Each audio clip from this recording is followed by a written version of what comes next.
আমার প্রিয় ভাইরা, আমি আলেম বুঝি, আমি ইসলাম পন্থী হয়েছি বুঝি, এজন্য আলেমদের বিরুদ্ধে বলা যাবে না এটা না। আমাদের বাংলাদেশের বুকে এমন আলেম আছে যাদের চেহারার দিকে তাকালে, যাদের কথা শুনলে মানুষের জীবন পরিবর্তন হয়ে যায়। সুবহানাল্লাহ বলেন। আলেমদের সম্মান অনেক বেশি, আলেমদের সম্মান ছোট নয়, আলেমদের সম্মান কত বেশি। আল্লাহ রাসূল সাল্লাল্লাহু আলাইহি সাল্লাম বলেন, যে ব্যক্তি আলেম রাত্রিবেলা শোয়ার সময় একটা আয়াত তেলাওয়াত করেছে, সে আয়াতকে গবেষণা করতে করতে ঘুমায় গেছে। একজন আবেদ সারা রাত দাঁড়িয়ে তাহাজ্জুদের নামাজ পড়েছে, একজন আবেদ সারা রাত তাহাজ্জুদ পড়ে যে সওয়াব পেয়েছে, একজন আলেম একটা আয়াত তেলাওয়াত করে ঘুমার কারণে সেই সওয়াব আল্লাহ তাআলা তার আমলনামায় দিয়েছে। তার মানে আল্লাহ তাআলা যেমন সম্মান দিয়েছেন, তেমন গুরু দায়িত্ব দিয়েছেন আলেমদেরকে, ঠিক কি না?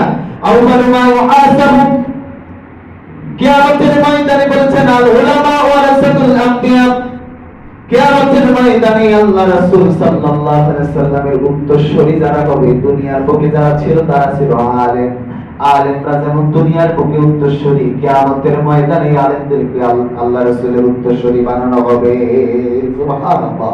তার মানে আলেমদের সম্মান আল্লাহ তাআলা কত বেশি দিয়েছেন, কিন্তু তেমন আলেম হতে হবে যেমনটা আল্লাহ তাআলা প্রুভ করবেন, পছন্দ করবেন, যার মাঝে দোদুল্যমানতা থাকবে না, যার মধ্যে কোনো পিছুটান থাকবে না, যিনি আল্লাহর রাগে, যিনি আল্লাহর জন্য নিজের জীবনকে দেওয়ার প্রস্তুত, গ্রহণ করবেন, গঠন করবেন।